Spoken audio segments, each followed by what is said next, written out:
Hello YouTube, it's your boy D, giving you this week's episode of Haves and Haves Not, episode 3, entitled Undercover Vice. Alright, I said last week's episode was kind of snooze fest.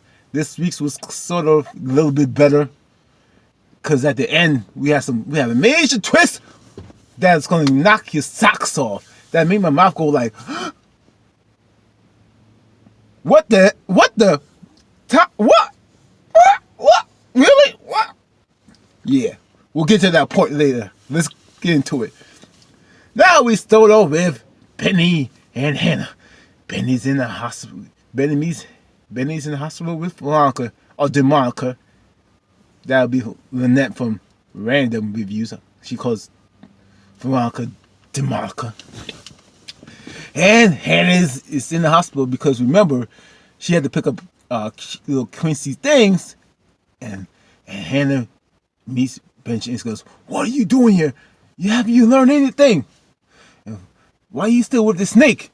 And Benny's like, "I'm just with Veronica because I helped her with a car accident." And Hannah's like, "Why would you help her out of the car accident?" And I'm like, "Hannah, ain't you a Christian? Aren't you supposed to help your enemies? If your enemies need, food, you give them food. If they need clothing, you give them clothing." I thought you were a Christian, Hannah. What's going on? You ain't get to that verse. You ain't get to that part yet. Oh no, you skipped that part, right? Yeah, you skipped that part, girl. I heard everybody in that damn hussy Veronica. And Benjamin was like, we might need a little Veronica because she got a little money. She could help me out. You know what I'm saying? She well connected, and I could get some that good because she wants some that young. You know what I'm saying? She wants some that young. And Hannah's like, "Wait, I can help you." Hannah's like, "We don't need help. We got Jesus." And I'm like, "Hannah, you ain't got nothing. The only guy who got the house because Catherine gave it to you because you ain't want to take the house. You ain't got no job. Where you got the money, young baby girl? What you got the money for?" This is what Benjamin's thinking too at this time. And this was going back and forth. They were going back and forth, back and forth, back and forth. Then Mitch comes through. It says, before we get to Mitch, and here's a letter that little Quincy's been. This I'm supposed to give to my mother, and basically, and Hannah asked Benny, "What room is your sister at?" And Benjamin didn't give up the information, saying that it's not a good time to come through. And Hannah was like, "Where is the room? I'll go and sit there and I'll wait." And you shouldn't go. And Benji was trying to tell her not to go. And Hannah, how Hannah is stubborn as a mule, and she just don't care. She was, she did. And so that pretty much was that on the scene. Sorry, I gotta look at my notes because I watched this episode last night, and I was going to put the review in earlier in the morning, but you both was tired. And anyhow,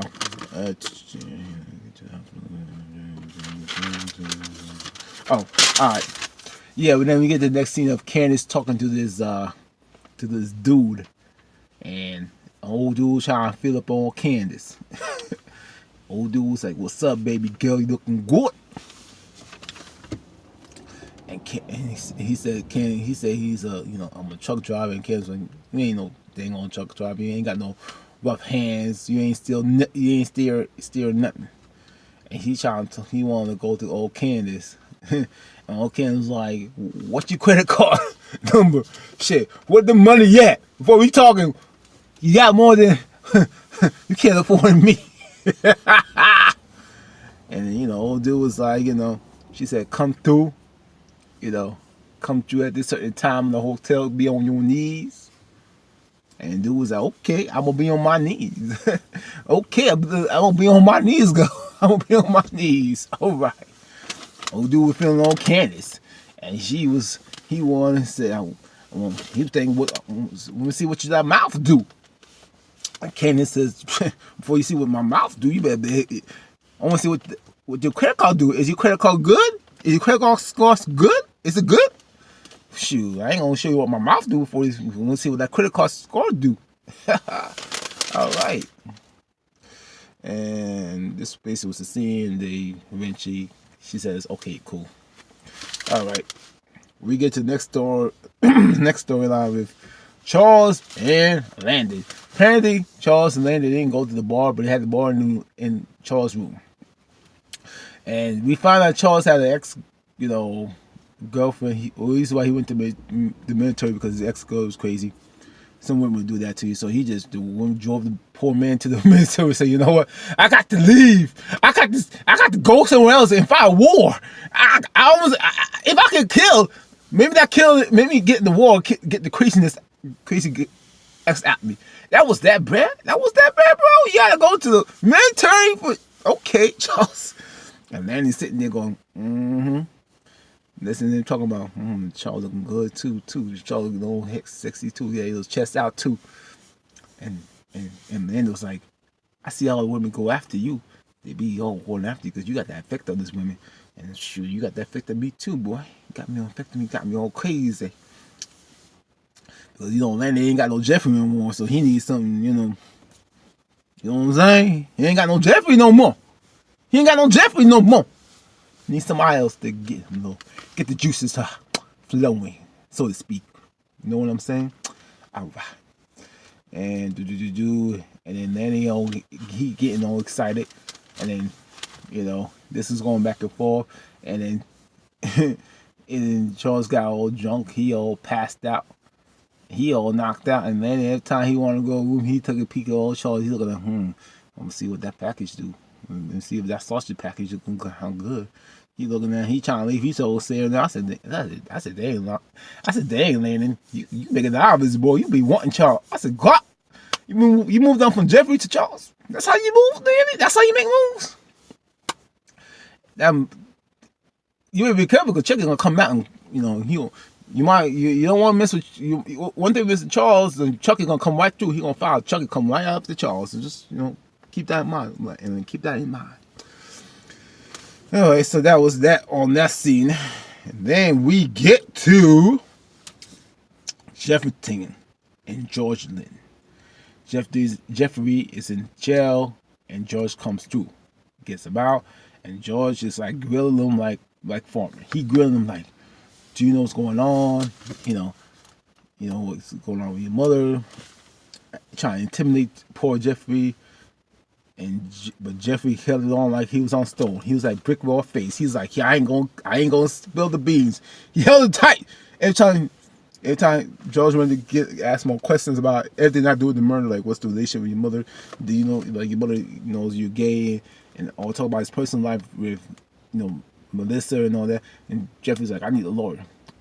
My dad's my lawyer." And George's like, "Well, I thought your mom was a lawyer." "Well, my dad's my lawyer." And he said, "I ain't budging to this. I ain't budging. Every time George wanted to give him answer questions, Jeff said, I ain't budging. And I was like, "That's why, Jeffrey, you don't say like a bird, baby. You hold it tight. You don't budge." That was good. See, I used to think Jeff was a little, because sometimes he has, Jeffrey's character is to me. At times he'd be strong and all that. Like when he went to cut Veronica's little fake melons, I was like, "Jeffrey, you better do that. You better be tough." And then other times he'd be singing like a canary. I was like, "Oh Lord." But today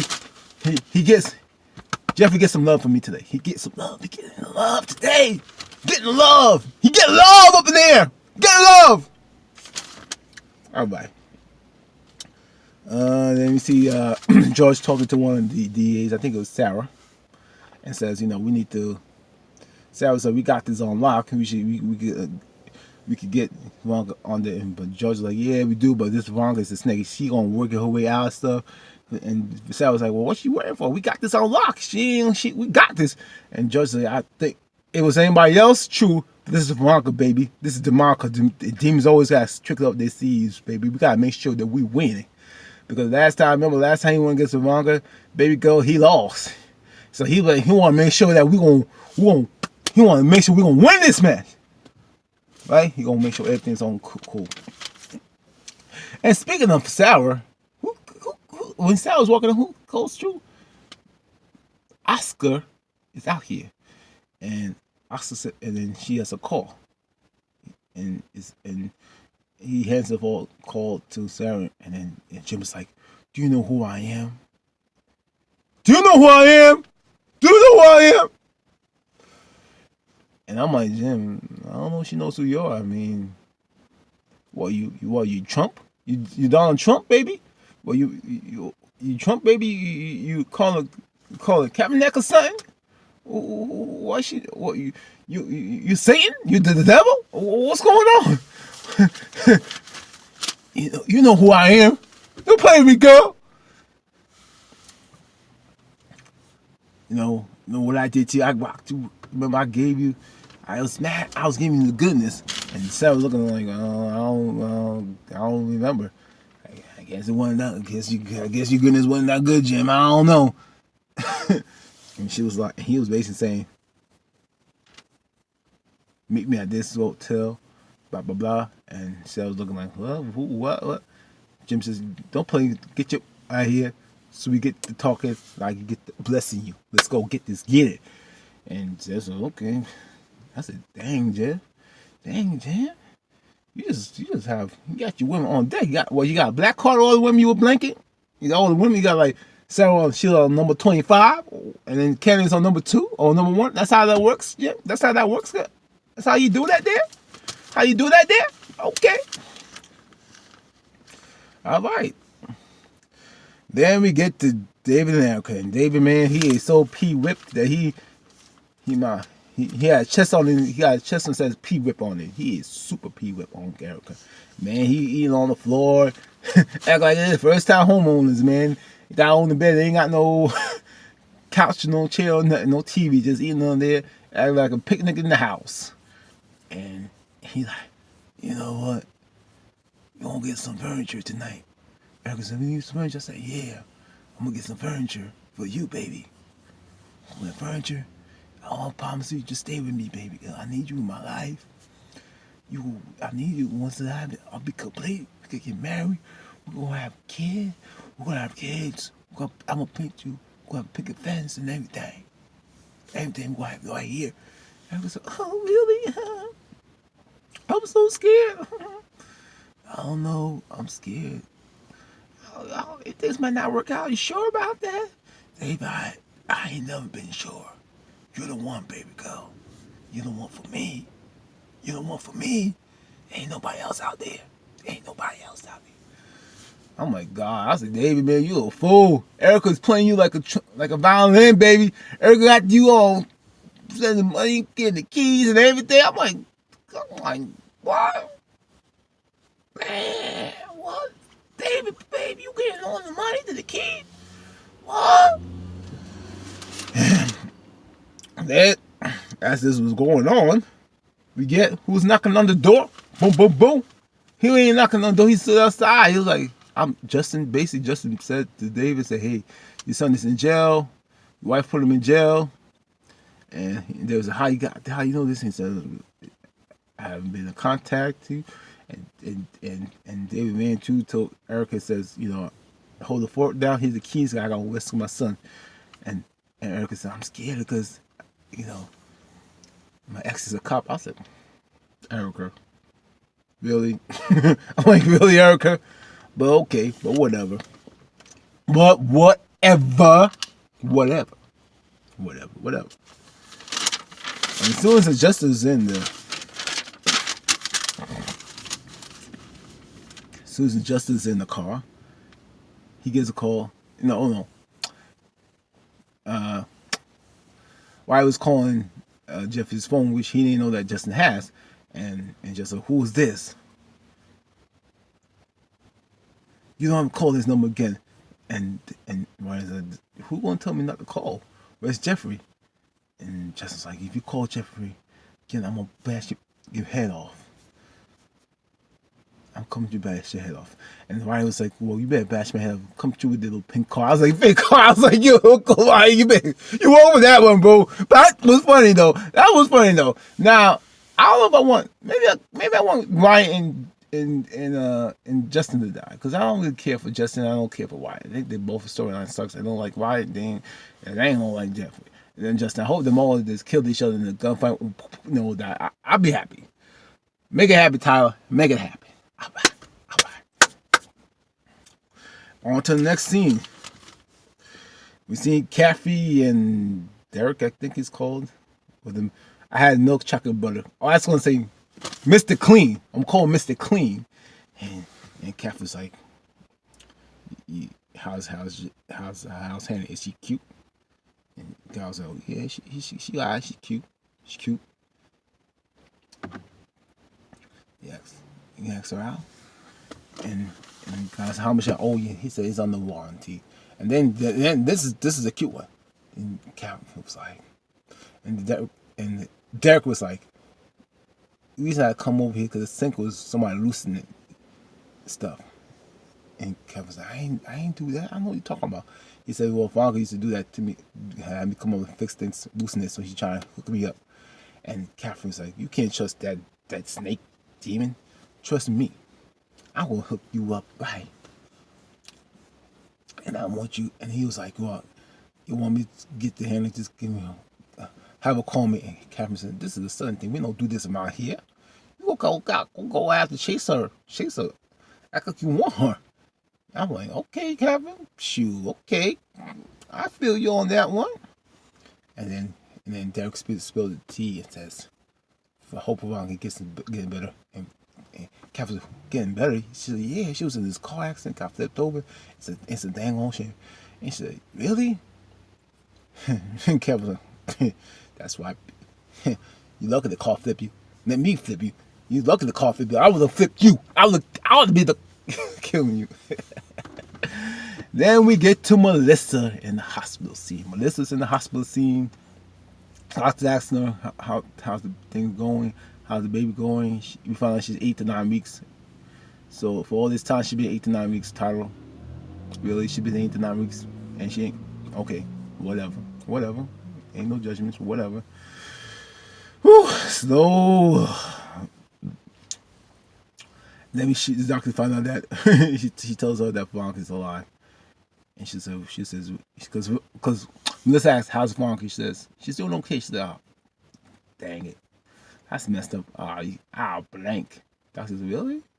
You should be happy that she's doing okay. He said, for you, yeah, you be happy. For me, I ain't, because that's my on the line. Like, that's my on the line. I ain't happy she alive. Dude. The demon lives. The devil lives. The demonic lives. So she goes to Veronica and says, hey, I thought you died. And Veronica said, you tried to take the steel to kill me. She says, no, he didn't. I want to kill us. So I will take you and me out. And so she's and then Eric was like,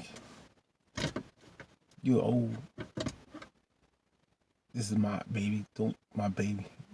I'm here 8 9 weeks with your baby. And Vango was like, I'm gonna cut you. I'm gonna cut off your mother. She was like, cut off my mother. I don't care. You didn't care about my daddy, so I don't care what you do with my cut my mother off. I don't care. And she said, and then Eric was like, I need some money, so I'm gonna take some money for the baby. I need some money. She took when the person took the money and it says, F you for one. And she leaves, and Vlog calls the judge saying that we need to have this needs to be committed. And then Vlog goes, that dumb blank. Her dumb blank ain't realized she been set up. I'm like, okay, whatever. You almost died, Vlog, so I don't know, I'll be careful with Erica. She a crazy, like she said, she a crazy bee. She a crazy bee. And then the last scene that got me all turned up. The last scene that got me all shook up, confused. Well, Hannah and Benji goes to and meet Candace at the hotel. And Hannah was like, here's a letter from your son that says that we need to make up. And Candace was like, I ain't hearing that. I ain't making them. Because she basically says that you're the one that killed my son. It's your fault that he died. And Hannah said, I ain't doing anything. I'm trying to forgive you. Go, what is taking? And I forget the girl. Candace was like, I want you, the only way it's gonna work if you die. And Bench was like, come on, you mean that? And Bench was like, we got room for you. You can come through, and you don't gotta do this. And says, I don't care about your room because it's not the one when your master give it to you. I was like, I was like, I can't. And they were going back and forth. This is all back and forth. They all carrying on, arguing on, and guess who came? The guy earlier that came through, and the guy said it ain't a good time. I should leave, right? And Ken said, no, stay here. This is going back and forth. This is going back and forth. This is going back and forth. This is going back and forth. And then Hannah dropped this bomb. Says he should leave because that's your daddy. You didn't hear me correctly? The guy is Kenny's daddy.